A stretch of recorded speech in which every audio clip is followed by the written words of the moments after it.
terms of expectation. At these times, we ask you to turn off your cell phones and mobile devices. No program, please. If you have a conference or podcast, please take it out now and plug it.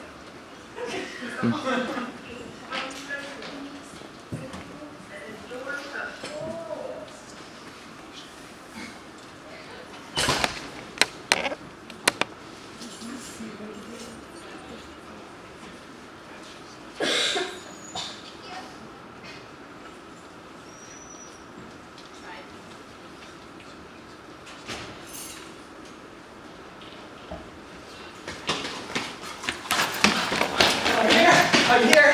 Oh my God. Am I late? Oh, good. On time. Oh, my name? Jack Ho. Yeah, I've had a different advisor every semester. Yeah, nothing new. Yeah, I'm here for a grad check. Here you go. Yeah, okay. Oh, you're plugging it in. Okay, well, it's just a nice office.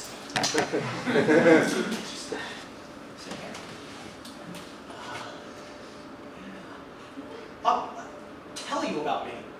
Oh, that's right, you're a new advisor. Yeah, what do you want to know? No, I didn't do theater in high school. Oh, my first experience. Well, I'll tell you it started with these words. Double, double, toil and trouble. Fire burn and cauldron bubble. It was my first introduction to being on stage. It was great. I was 5, I was at summer camp. It was the most fun I've ever had in my years of living at that point. So, after that, I went to my dad and I said, Dad, I want to be an actor. Okay. And then, when I was 6, I went back to my dad and I said, Dad, I want to be an actor. Oh, then who is going to take care of the business when I am gone? Okay. And then, after watching Jurassic Park, I went back to my dad and I said, Dad, I want to be a dinosaur man. Oh, a scientist. Okay, good. My parents, they have planned for me ever since I was born. All right? Asian parents want their kids to be doctors, CEOs, scientists, or lawyers. Now, with my brother there, they got a lawyer, so they pushed me to be a scientist. All right? They drilled math problems into me every single day and had me do hooked on phonics during the weekends. But I just didn't want to learn. Dad, I don't want to do this anymore. Jack, you need to learn this. You need discipline. You need this to be ready for school. You want to be doctor, right? There are things that I don't want to do, but I do them because I have to do them. Now go back to work. But I didn't get it done. And every time he would leave, I would just play with my toys.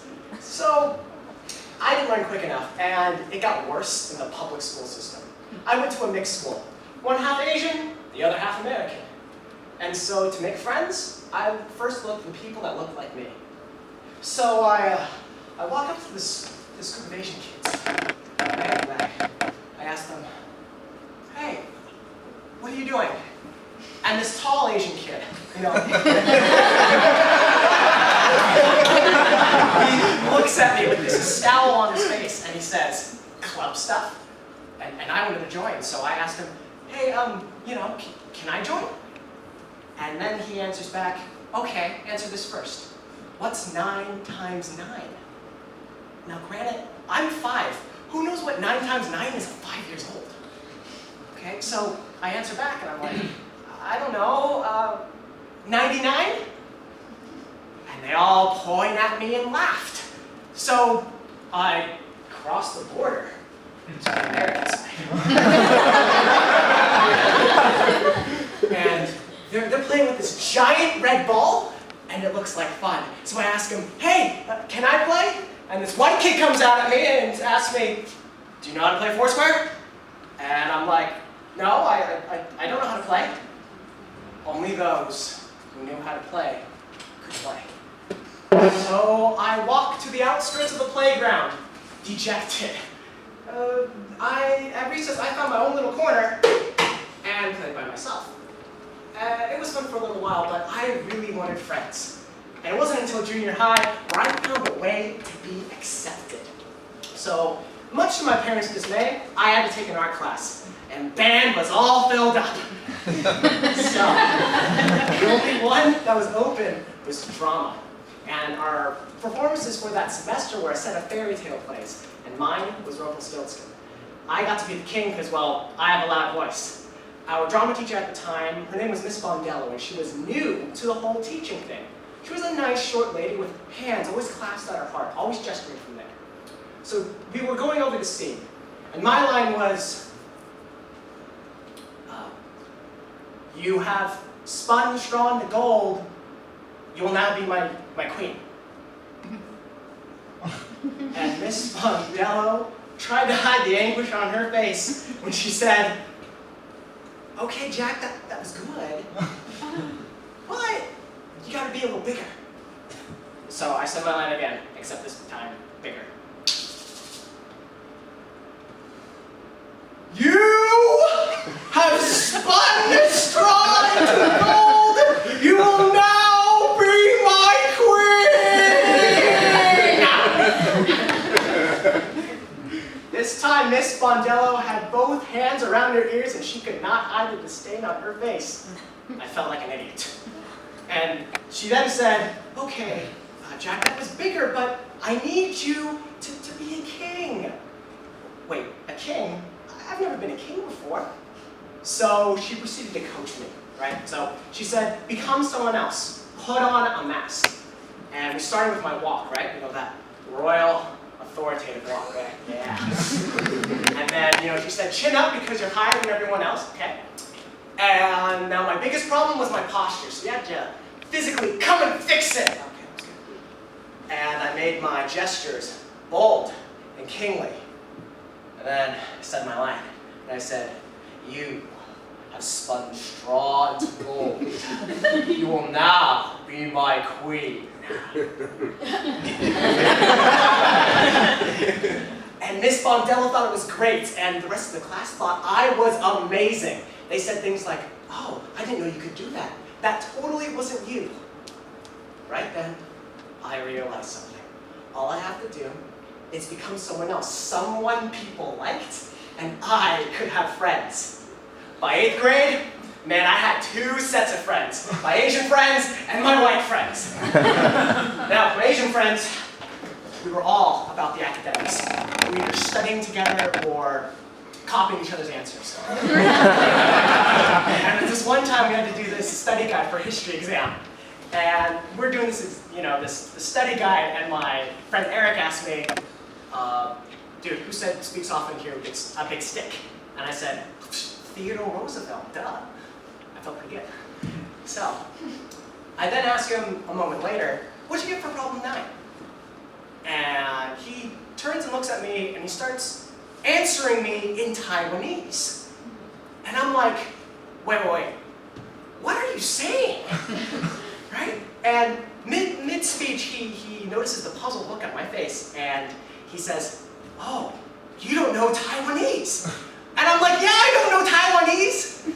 All of a sudden, all of them on the table start looking at me as if I'm some alien. And they start to chuckle amongst themselves, right? And then one of them comes out at me, points at me and says, oh, bro, you such a banana. Banana, white on the inside, Asian on the outside, right? And then I went to hang out with my American friends, and we were all about everything and not academic.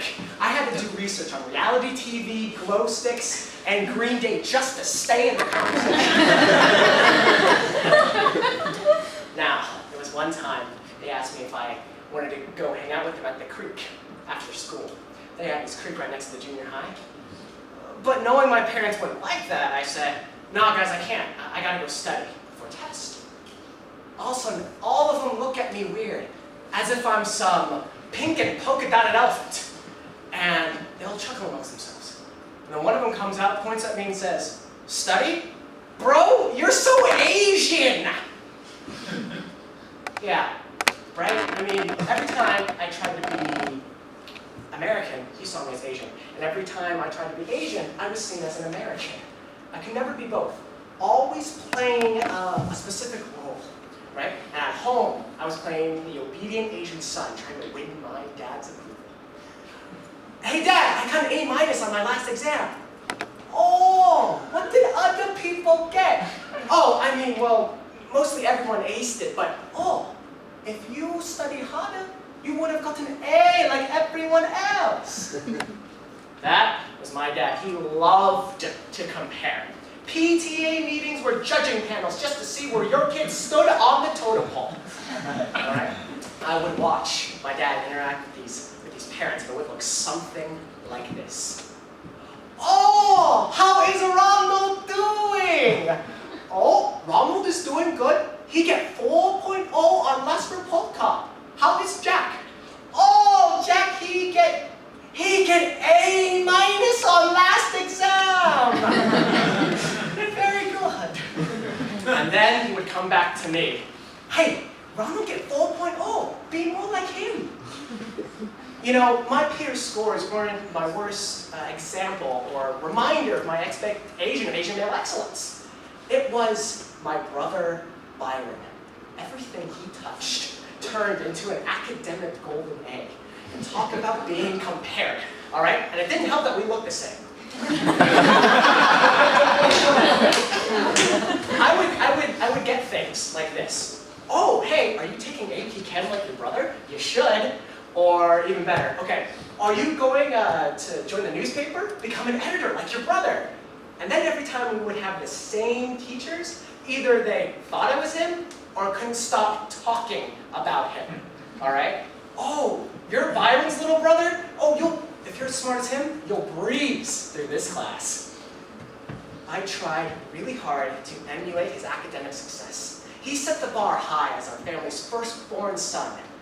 Ever since I joined school, my dad would always give me this speech.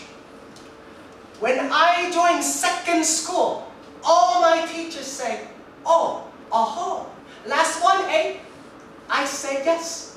They say your brother's all top of class. You think you better than them?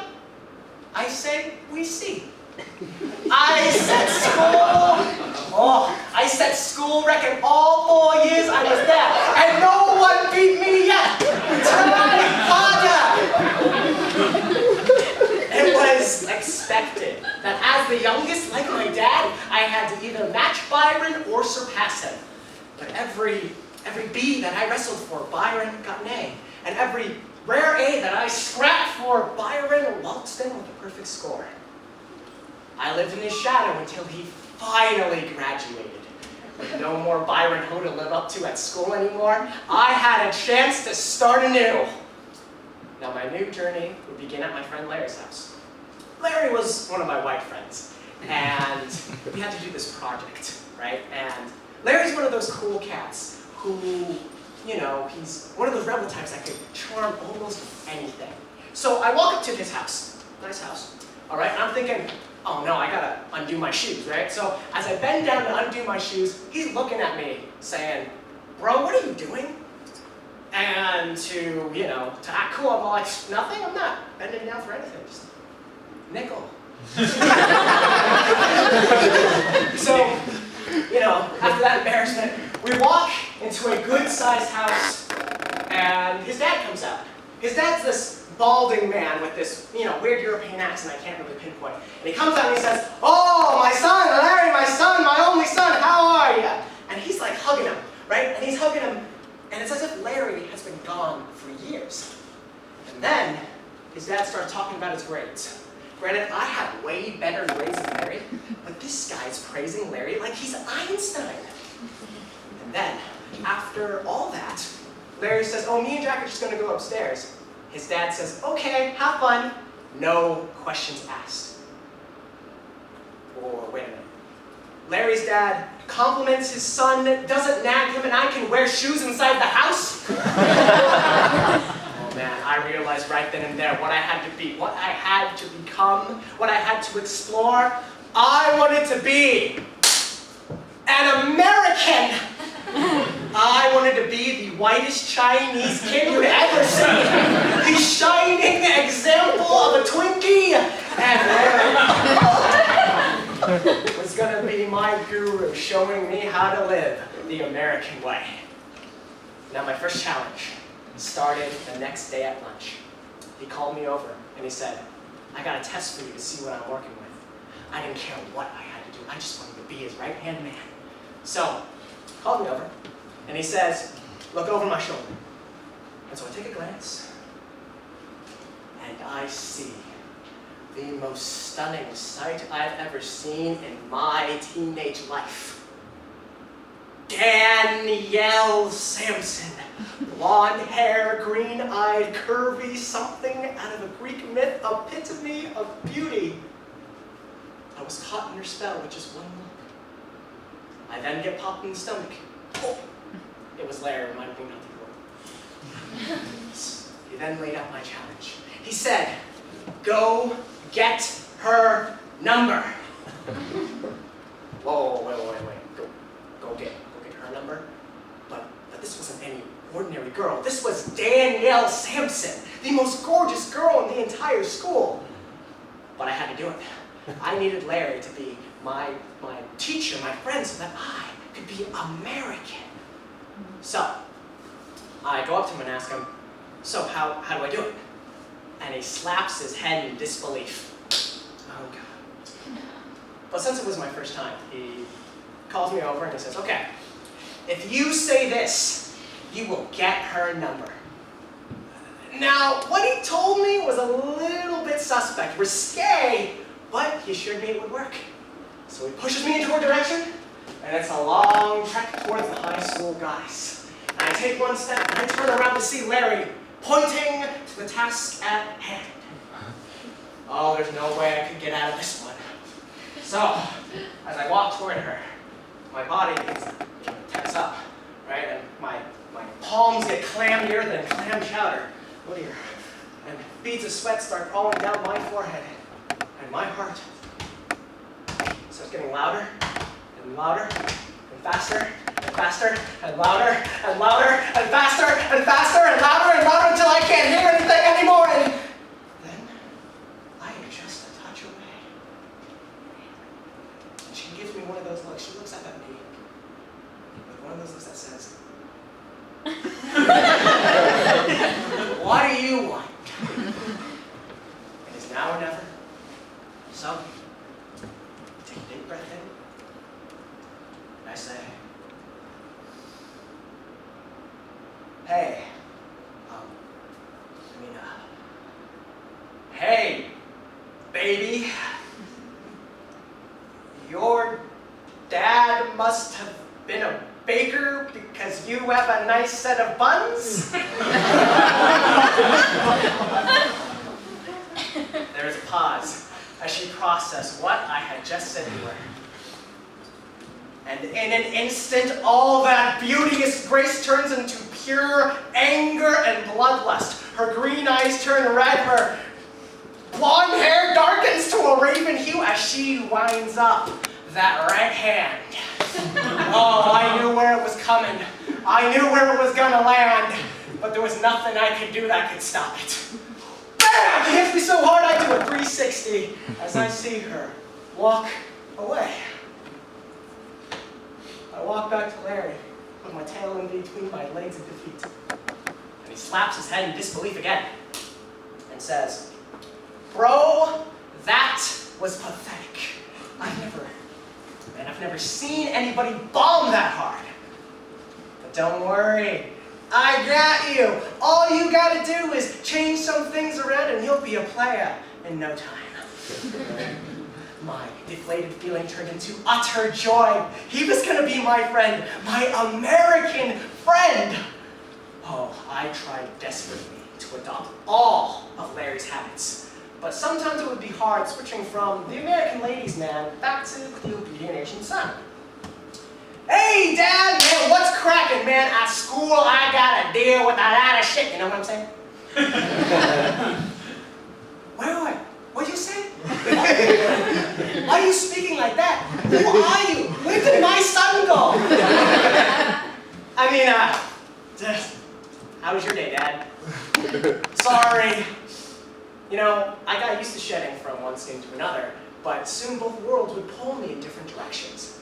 Like, for example, when I was getting ready for school in the morning, my dad asked me this. He asked me, "Hey, be home by 3:30, okay?" "All right, Dad, I got you." And then I would get to school, and Larry asked me if I wanted to hang out at his house after school. And I said, "No, man, my dad, he wants me home."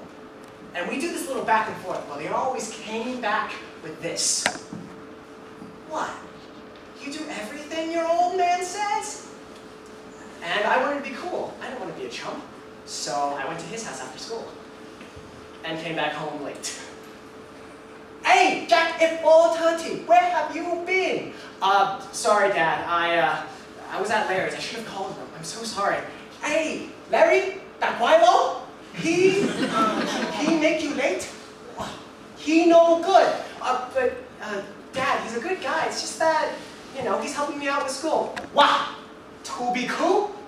You don't need him. What?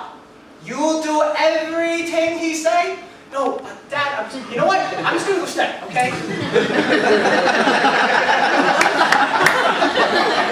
You know, part of Asian culture is this old Confucian idea. There are those who give orders and those who follow them. You know, like servants follow emperor, youth follows elder, son follows father. But how do you follow two orders when they contradict each other? I was just trying to balance both. By the middle of junior year, Larry was not obsessed with M&M or girls, but with chemistry. He saw our chem teacher do this mini explosive experiment, and he was obsessed with things that went boom. All right? So, one time I was at his house, and his parents were gone. And we were in his backyard, and he was making this thing. You know, he was hunched over and was putting this mixed powdered stuff in this glass bottle. Now, granted, it was real glass, so I was a little worried. And so I said, "Hey, Larry, are you sure you know what you're doing?" But he assured me, "Yeah, it's okay. I read how to, you know, make the device online. Super safe." All right? So I'm like, okay. And he caps the bottle with this rubber stopper with a fuse at the end. All right? And he asked me to go get some matches that were on the table in the yard. So as I'm going to get these matches, I'm still looking at this thing, and it's still making me nervous. I mean, it's looking like a bomb. And so I asked him, "Hey, Larry, are you sure you want to do this?" And he says, "Yeah, don't worry, everything's going to be fine." So I get the matches, and this thing is still just making me shake, right? And so I plead with him. I say, "Hey, Larry, come on, let's just do something else. It'll be okay. We can come back to this later." And he snaps at me. "Are you going to hand me the matches or not?" So I hand him the box. I'm like, "Whatever. Here you go." And I watch from the table. And he holds the ball in one hand. And he lights the fuse. And this flame goes up slowly, slowly, slowly, slowly, slowly, until it's gone. Nothing. And I'm thinking, oh, thank God, we can do something else, right? Larry looks in disappointment at the creation in his hand. He tilts it slightly to see if anything went wrong. Boom! All I see is a puff of smoke engulf Larry, echoed with an "oh shit!" And I'm like, oh fuck! What if he's injured? Or even worse, what if he's dead? Oh man, we should not have been doing this. And as I see the smoke clear, all I see is an ear-to-ear grin on Larry's face with the bottle broken at the bottom. Nothing. Not a scratch on him. And he turns and he yells, "That was awesome!" I was freaked out.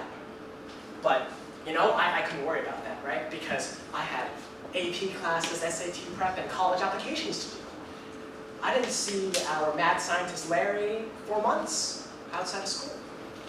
Until one day in history class, I got this note from my teacher telling me that they wanted to see me in the vice principal's office. And so I said, okay, and as I'm walking over there, I'm thinking, what does the vice principal want with me?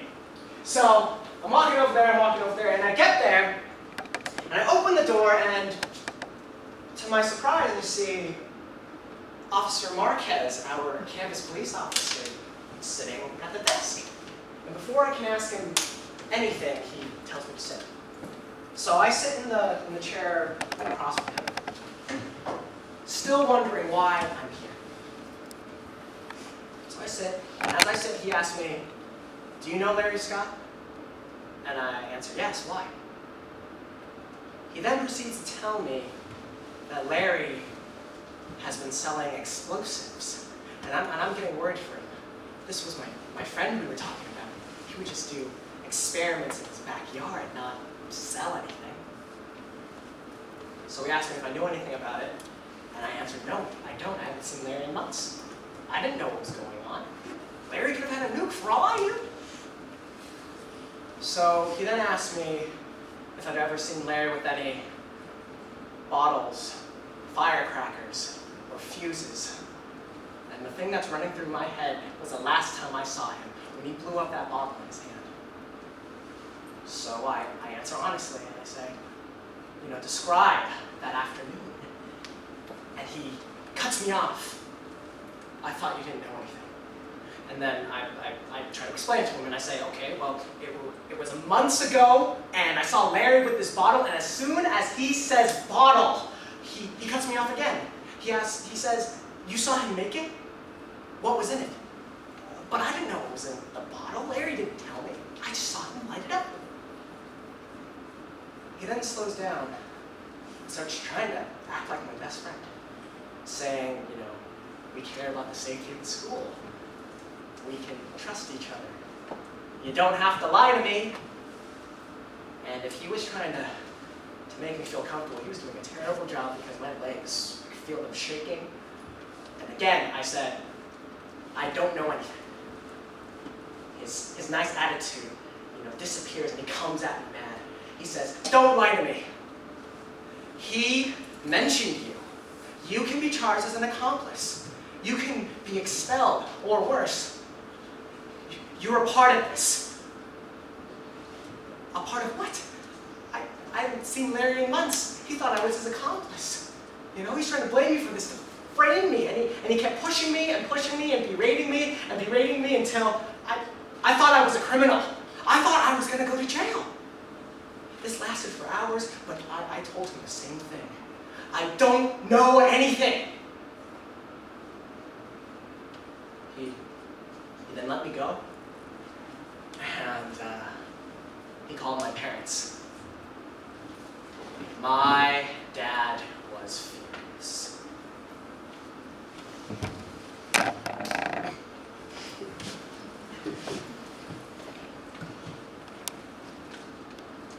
How stupid can you be?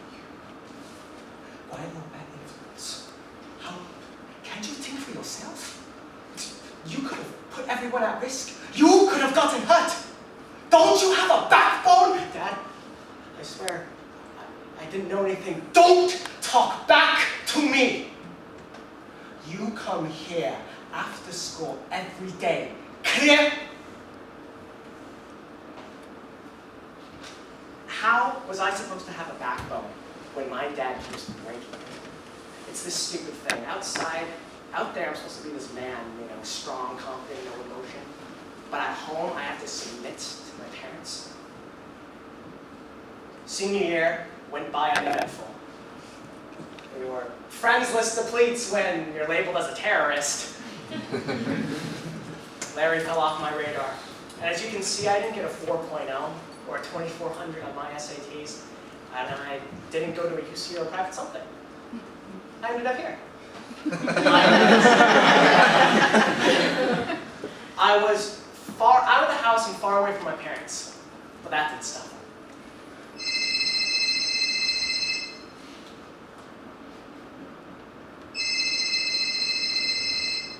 Hi? Oh, Dad. Hi, I called you a few weeks ago.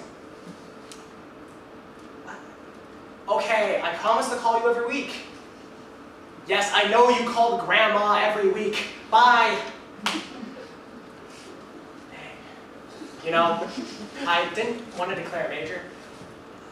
You know, I told my parents I was going to go into bio, but the truth was I was lost. And what does any lost student do? GEs. Yeah, that's right. And I had to do this RGE. And guess which one was the only one open? Acting for non-majors. So it was taught by this grad student. And the first assignment was to do a monologue from anything. So I decided to do Al Pacino's little bit from this movie called The Devil's Advocate. You know, he's playing, the devil, and he's trying to get this lawyer to join his side, and he has this little rant about God. So, I do what I did in middle school. The night before, I watched Pacino on YouTube, and I get his walk, his talk, and his gestures down. The next morning I wake up and I perform it exactly like the film. I knew I was going to get my A, and the grad student was going to be amazed, but he stops me. He says, what I was doing was good, but it was a character. He wanted to see who I was, how I would react to this. Who I am? Wait, what does this guy mean who I am? I mean, this is acting, right? We play characters different from ourselves. Right then and there, he decided to workshop it with me. And I tried it, but I couldn't do it. Once he took away my Pacino walk and talk, I had nothing. I couldn't say the lines as me. He took away the mask I hid behind. I couldn't do it. By mid-semester, my grades started to slip. I was devoting so much time to my math and science classes that all my other grades were faltering. An extra credit for my acting class was to participate in these seminars happening on campus that were part of ACTF. It's a college theater festival. And the seminar I signed up for was all the way in this dance room, and I show up with 15 others waiting outside. And the door opens, and the skinny guy pops out his head and lets us in. His name was Tom. And he said we were going to do some movement work today, and all we had to do was listen to the music and move. He had 3 rules. 1, listen and move. 2, don't harm yourself or others. And 3, be open. And I'm thinking to myself, wait, what did I just get into? This is an acting workshop, right? No scripts, no scenes, just moving? So he turns on this, this meditation music with wind chimes. And he has us close our eyes and just breathe. But, I couldn't do it, so I just opened my eyes. And I see just everyone getting into it. They all seem so calm and so open. But I couldn't do it. So I just shut my eyes again tight, thinking to myself, okay, wait, what the hell am I doing here? Why is he making me do this? Why am I here? I don't want to be here. And I was so scared that I was putting up all the walls and barriers that I had up, creating Fort Knox around me, shutting myself off, just shutting myself down. And then I feel this calm touch on my shoulder. And these words, I will never forget. It's okay. Let go. Just be.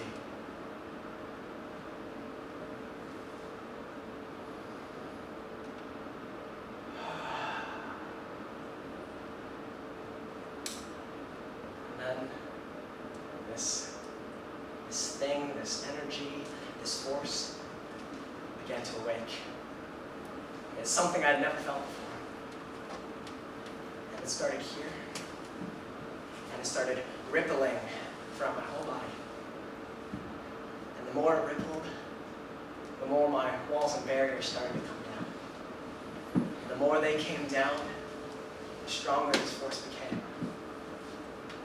And soon this small ripple became this strong pulse that radiated throughout my body, tearing down the rest of my walls and barriers, opening me up. I opened my eyes to 15 other individuals just as vulnerable as I was. No judgment, just taking each other in, feeling each other's energy. And then the music changed slightly. It was still a meditation music, but with a guitar instead of wind chimes. And as the guitar echoed in our heads, we came to the center, joined hands, and formed a circle. It was so warm and welcoming, and we were all one, supporting each other, leaning on one another. And no one had to tell us, we just knew. And we melted to the floor like wax from a burning flame. We laid on each other. And I felt so comfortable with these people that it was as if I'd known them all my life. Nothing was going to happen to me. I was safe. And then that guitar music shifted to the sound of a single drum. And that drum became many, as I felt others get up. And I didn't know what was going on until I saw a hand held out at me. And so I grabbed it and it held me up. It was one of the guys from the group. All right, he was a tall, dark hair Indian guy, and he ushered me to follow him to one side of the room. And as the drums got faster, they just got faster, just a little bit. And we had split off into two tribes, letting the spirit of the drums fill our bodies, inspiring our group dance. And my tribe danced around an imaginary fire as I beat the ground to the rhythm of the drums. All right, and then I joined in the dance. And we moved around one of our chosen members of our tribe. And as the music became more vicious, she pointed at the other tribe. And we looked at them in anger, bloodlust, and we stomped the ground at them in a warlike fashion. The music got even faster as two from each tribe came to the center and squared off. And we encouraged their combat, beating to the music. And as the music got to its height, it cut. Tom came from the shadows and stood in between the two warriors, his arms stretched out, separating them. He crossed his arms, went to his knees, and lay backwards on the floor. We were confused. I started to poke him. Others started to shake him, to move him, but he didn't move. A sad piano score crept into the room, and we knew he was gone. We all surrounded him, and to hold him, he just laid lifeless in our arms. Sorrow overtook me, and tears began to flow. We all wept together for someone we had just met. And then as the piano faded away, I heard these chirps. They were birds. And then a river off in the distance. And more sound as if I was in a forest, just waking up. Instruments added to the voice of nature, and it sounded like spring. So much like spring that when you closed your eyes, you could smell the flowers blooming before you. You could feel as the fresh air brushes across your face. With that, Tom opened his eyes and got up, awaking us from that terrible nightmare, and we embraced him. He wasn't dead anymore. We then played like little kids, enjoying the fresh air and sunshine we created with the music. Tag, Ring Around the Rosie, and Duck Duck Goose filled the space. I didn't have a care in the world. Just the happiness and joy of playing like a kid again. And then we joined hands, and we started dancing around in a circle, laughing together. And as the music faded away, we collapsed to the floor at once, enjoying each other's presence. I looked up at the clock, to see that 2 whole hours had passed by. I was amazed because it was as if time had flown by without anyone knowing. It was such an amazing place to be. You know, for once in my life I had been open, really open. You know, just no masks, no armor, no barriers, a place of creativity, a place of vulnerability. And you know what, you can't get that out there. I would always have to put on a mask or fit a mold, but in that moment, I showed 15 individuals, you know, what was under those layers. I showed myself what was under those layers. It was the artist in me, the artist just waiting to be set free. I just didn't know it at the time. But what I did know is that I could not go back to what I was before. So after we were done, Tom apologized for going over time and said, now that's how you be an artist. And I'm thinking to myself, wait, an artist? I'm not an artist, I don't paint or play music or sculpt, but that didn't matter, because I wanted more. So I went up to him and asked him, hey, sir, what did we just do? And he answered, we just moved. And I asked him again, wait, no, I mean, what is this called? Wait, what do I have to study for more of this kind of, you know, stuff? And he asked me, aren't you a theater major? And I answered back, no, I'm not. Then he gives me this wide-eyed look. He says, something to look into. And I did. You know, I began devoting time to my acting class, and I started asking the grads questions like, what does it take to put up a theatrical production? What other work do you do as an actor? I started to watch plays, and it's like watching a 3D movie, right? It's just right there. And, you know, I started talking to theater majors, and they're all so welcoming, you know? They wanted to ask about me, they wanted to know about me. And after more interactions, I realized that we were the same. Because at one point or another, we were that little kid playing in that little corner of the playground, except they found theater, a place where they could all play together. I knew I needed to be here. But there was one obstacle, my dad. So that break, I went to him to let him know what I was going to do. Dad, I need to talk to you. What do you need? Dad, I just, what do you need to say? I want to be an actor. That's what you've been saying when you were 6-year-old. You're not 6-year-old anymore. But I did this research, and where I'm going has this great program. You can do it on side as a hobby. Declare major for stable job. Wait, a hobby? Why can't I do something that I like? Hey, remember what I tell you. There are things that we don't want to do, that we just need to do. But Dad, I just don't want to do this. I need to do this. Ha! You think you know what you need? I am your father, your elder. Okay? I know about this world. I know what it takes to survive. I know what is best for you. Wait, but you're not me, Dad. Okay? I don't set records like you or Byron. I hate math and science, and I can't be a doctor.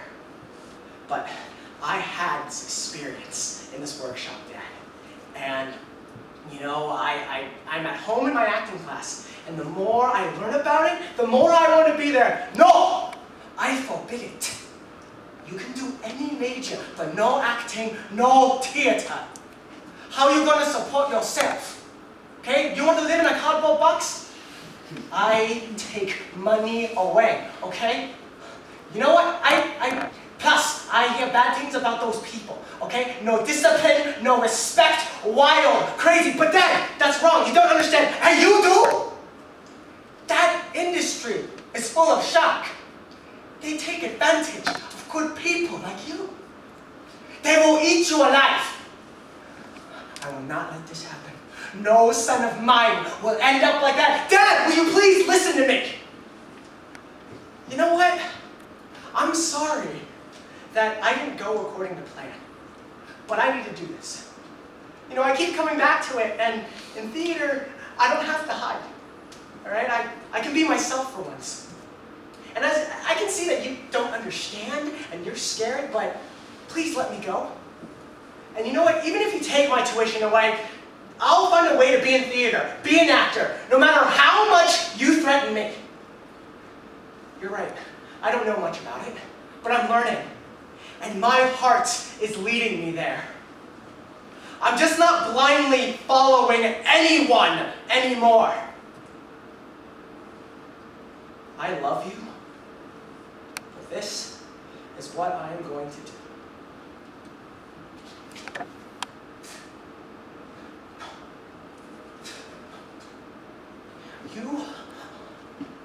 You are my son. Why are you doing this to yourself? And right there, he collapsed in my arms. For once, I really saw my dad. Not as the authority figure, but as a scared parent. Asian parents, they build this castle around their kids to keep them safe.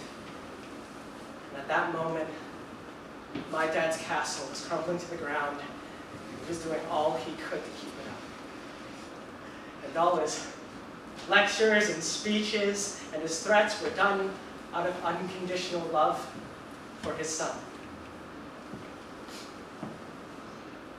You know, I think it's going to take him a while to get used to it. And, you know, he still lectures me about having a plan, being practical, but that's my dad. Still holding on to me. And then after that, I joined the program. And my journey into theater. You know, looking back on it now, in theater, I found a home where I can be open, where I can be me. You know, and another part of Chinese culture is this concept called yin and yang. Two opposite forces coexisting within each other. With me, it's the two cultures I'm a part of. My American half and my Chinese half. You know, theater, it strives for spontaneity, innovation, the here and now aspects of my American half. But it still has organization, tradition, structure, aspects of my Chinese half. Theater is a place where I can have harmony with both sides. I couldn't find it trying to attain Byron's grades. I couldn't find it getting into trouble with Larry. And I couldn't find it in the expectations of my father. But I did find it when I was 5, and I said double, double, toil and trouble. I found it when my middle school drama teacher taught me how to be a king. And I found it in the hearts of 15 strangers and a thin man named Tom. And I also found it in the 5 years I have spent at this university. And now that I'm graduating, there are a lot of things that are uncertain. But I do know one thing that is certain. It's that theater is where I need to be, where I belong. You know, it's my yin and yang, my harmony where I can be me. No masks, no armor, just me.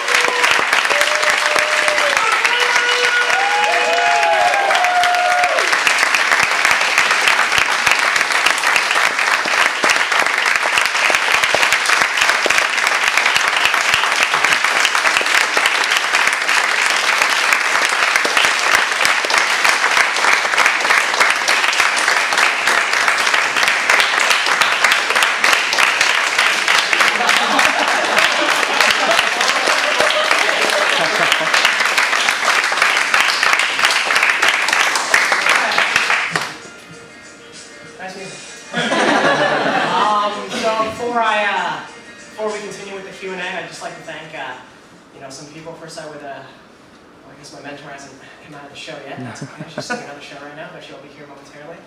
First, I would like to, Stephen John, would you please stand up? He's No. Yes. Hello. He's,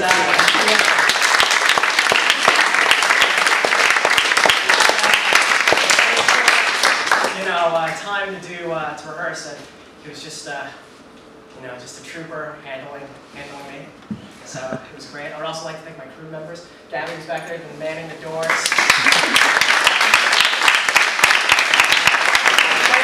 My cameraman over here. If you guys need headshots or photos ever taken for anything, he takes bomb photos. Also, my man behind, the backstage.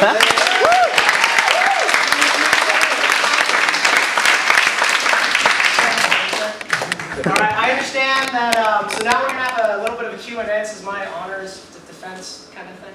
I would also, wait, before that, this is also Dr. Susan Jacobson, the head of the honors program.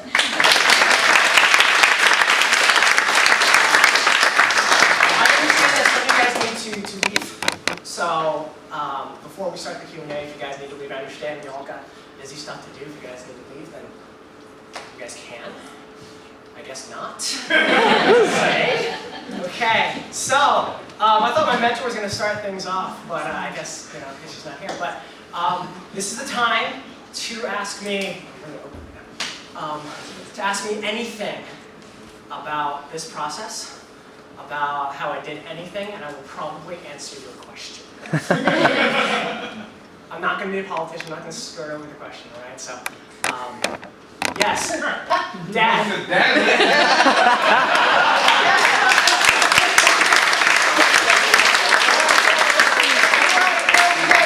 family, let me see. My brother over here, my dad, my mom, my brother over there. Probably heard this every play. So I will say this about each of the characters in my play. Even though this was a lot came from my life. For example, when I got questioned by the police, oh yeah, real. All right. When all that. When I got slapped by a girl, oh yeah, real. All that was real. But I have to say that for each of my characters, they were aspects of different people. They were not all my dad. That is not how my dad talks. That's not the posture my dad had. My dad actually has pretty good posture.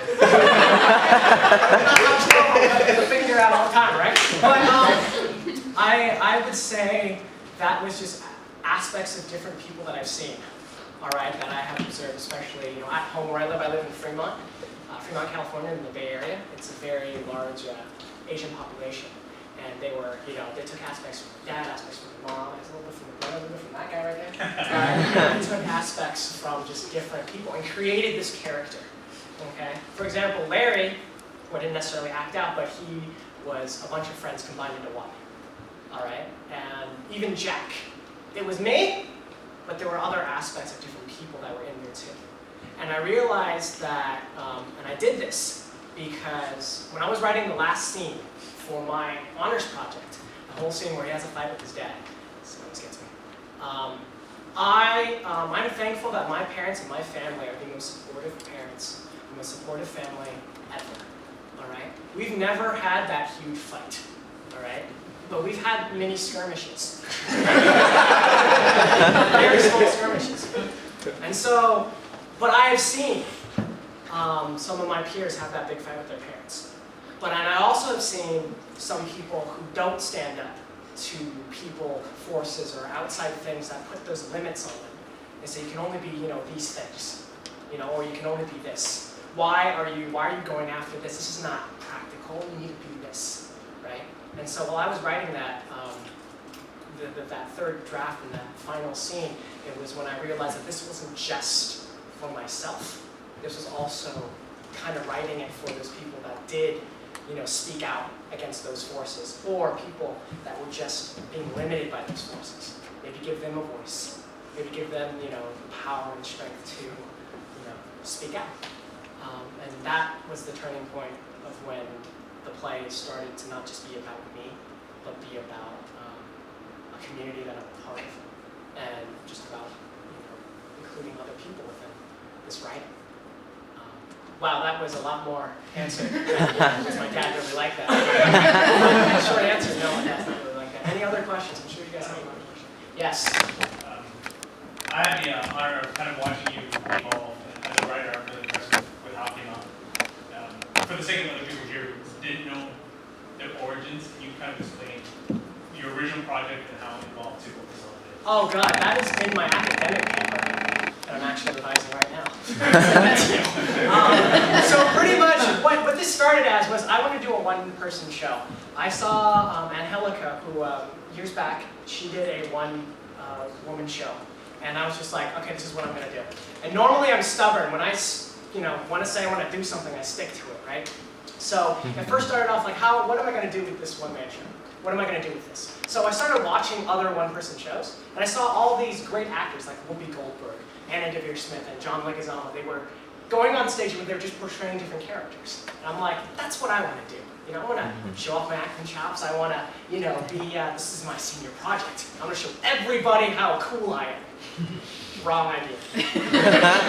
Okay, so this all started off with, I got inspiration from, anybody know Shakespeare, 7 Ages of Man speech? Kind of? All the men and women merely players? Yeah. They have their exits and their entrances?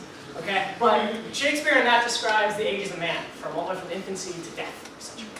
And what I started with is like, I want to show, or I want to depict on stage, modern adaptations of what Shakespeare said, the 7 ages of man, essentially. So what I was going to do is I'm going to come out as a person, act a little bit, go off, come out as a person, act a little bit, come off. And then as I was writing, my mentor, she's not here about me, but she looked at it and she's all like, so what's the point? Right? And I'm just like, oh, that's terrible if you're a writer or an artist or anything. Ask me, what's the point? So I'm all like, I'm showing these aspects of man. Come on, get into it. And as we talk about it more, I was just like, wow, this isn't as strong as I thought. And so I thought about it, and she said, you need to have like objective or like something for each character. What's the objective of each character? What's the character, each of the characters want? Part of acting work is you get the objective of the character and you pretty much roll with that. That's where you start a lot of your acting work. And so she wanted me to be an actor about it. She said, okay, find an objective with each character and see what you come out. So with more inspirations, some of the most random inspirations, I went on to this whole piece where I just centered on Jack, which still kept the name, and I centered it on his journey. And so I rewrote it through his eyes, and he's going through a journey. And he went from his stage in life, which is kind of like an adolescent, young, not knowing what to do, to a person that, and he grows up in this second draft. And he grows up through martial arts, because I've been doing martial arts for a long time. He should know, he's one of my instructors. All right? And so that was the second draft. And it was even longer than the first one. First one was 16 pages of pure monologue. Second one was like 25 pages. And Anne, reads it, and she comes back and she says, what's the point? And I'm like, oh dear. All right? So I was sitting there in this meeting. This was the turning point. And by the way, I've been working on this thing for almost 2 years, a year and a half. And some people were, saying, so how is it? When's it going to get done? It's going to be good, right? Make sure it's good, guys, right? Make sure it's good. And, so there was that added thing, and I also wanted to put up something amazing, right? So I was talking to her, and actually another one-person show that's going on at the same time right now is Alexandria. It was done by a student of ours. And he did a preview kind of thing for it, and he did the whole show, and I watched it, and I'm like, wow, that's amazing. It was a real story, it was heartfelt, it was honest. And so while I'm talking to Anne, my mentor, she's there, and she asked me, so what was good or great about Alex's play? What was so great about it? And I said, well, it was an honest story. It's a story of a person growing up. It's just like my story. And then she said, okay, what makes your story specific? Something I have a problem with, being specific, being, cutting things down, not being so big all the time. And she said, what makes it specific? What makes it essentially why would I pay $100 to sit in those seats? And I looked up, and I immediately answered, because it's cultural. This kid, he's living, he has this influence when he's home, he has this influence when he's at school, and he finds peace through martial arts. At the time, that's what my play was about. And she said, there we go. And I went on like an hour-long rant about why it's hard growing up as an Asian American male in American society. And tears started to come down, and she was just sitting there like Anne always does. She's the most calm and grounded person I've ever known in my life. And she's just sitting there, she's like, see, now I would pay $100 for that. Now I want you to go into a room and write everything you ever wanted to say about that. And that's when that started. And I realized as I was writing and as I was workshopping things that a lot of this is coming from my life. And I also needed, just like the martial arts in my second breath, I needed something where, the main character finds peace. And I thought about it, but there's one thing that I always know that makes me feel happy, makes me find peace, and it's theater, it's doing this, right? So I said, you know what, I'm gonna stop hiding behind, just like how Jack says, he always has to put on a mask, and put on armor, put on something else, and it's what we do in real life. It's what society creates, that's fine. The theater, even though I'm playing an imaginary character, it's through that I can, speak my own voice, my own truth. And I think for once in my life, I'm not sharing another person's story, I'm sharing my own, and it's a big problem I had not only in my outside life, but in my acting, sharing your story, where do you come from, those things. And so that was the evolution of my writing. And that was written in 2 months. But because I wasn't doing so much creating, and I wasn't doing so much imagination work, it just wrote itself. And that's what you see today. Any other questions? Yes? Not much of a question. I just wanted to commend you for doing so well. I did theater in high school. I actually studied with Alex that you were talking about. Wow! That guy's amazing. Yes, he's fantastic. Yeah. And you mentioned the whole yin and yang aspect, and I really loved how you were able to switch between a comedic view and a really dramatic view. It actually made me cry. It was so beautiful, and it balanced really well. Are you selling the recording? There won't be recordings. Do you want a recording?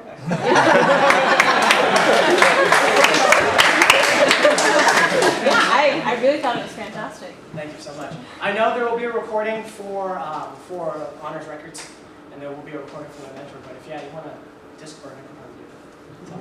So, thank you. Wow, people want to buy my stuff.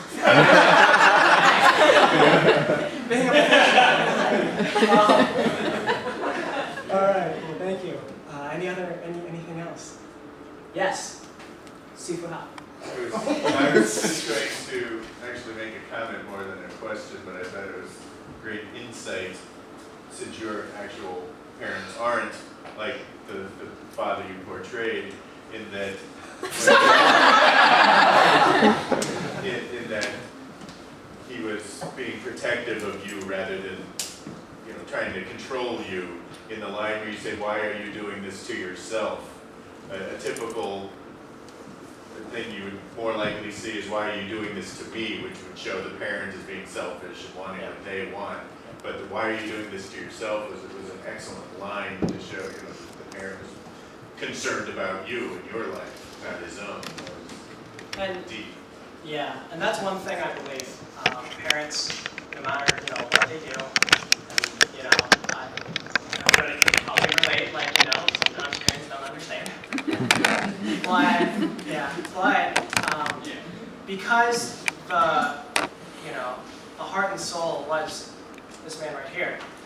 I know that he always comes out. He comes from his heart and a place, and that caring and loving place. And he will always come from that caring and loving place. People that really care about you, I know that really care about me, are going to be my parents, regardless of where they are. And I had the opportunity to switch that line action. Funny you talk about that. But immediately when I wrote it and just like let the writing go, it came out like that. And I thought about why did it come out like that? And I was like, because that's where my dad comes from. That's what my dad, would say if there was a big fight like that. And so yeah, thank you. Yes. I was going to comment on that too. I think one maybe the only other Asian Chinese American person in here. I really like Chinese a lot of those themes because they're actually very, very, very genuine and they're really true. And I thought like the different ways I see it in a lot of my friends too. And I think you did a really great job of portraying it on stage. Thank you so much. Your name's not Jack. No, my name is Jeffrey Han, by the way. All right?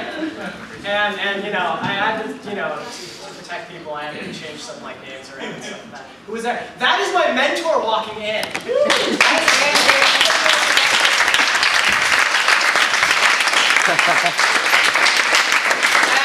as you guys walk in, I'll embarrass her more. You have the thing? She's going to come up and I'm going to embarrass her more. She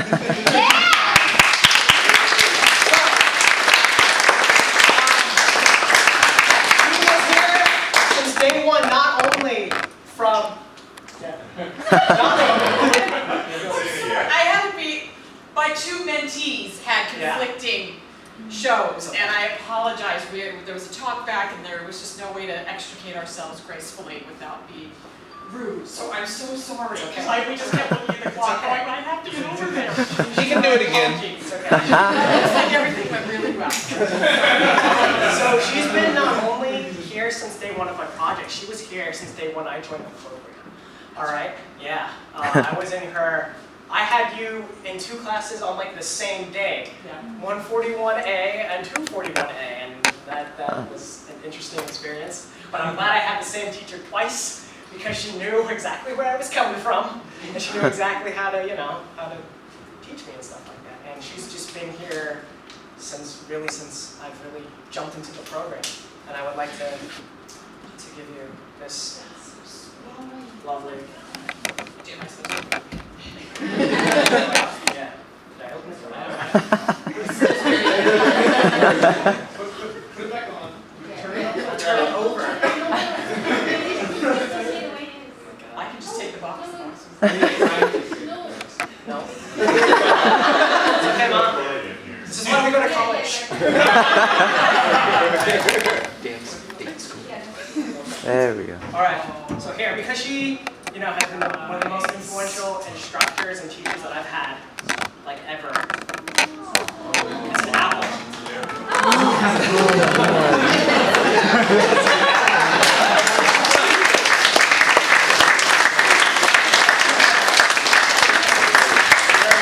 Right there. Oh my God. And can we read it? Oh, I don't have my glasses. So it says, mentoring is a brain to pick, an ear to listen, and a push in the right direction. John Crosby. And that's what she's been doing ever since I was here. She listens to me, and it's very hard to listen to me, I know. And it always seemed that she always pushed me in the right direction. And like I've said before, one of the most grounded women I know, like forever, like ever. All right, she let know you can't push her around though, seriously. All right, so thank you. Thank you.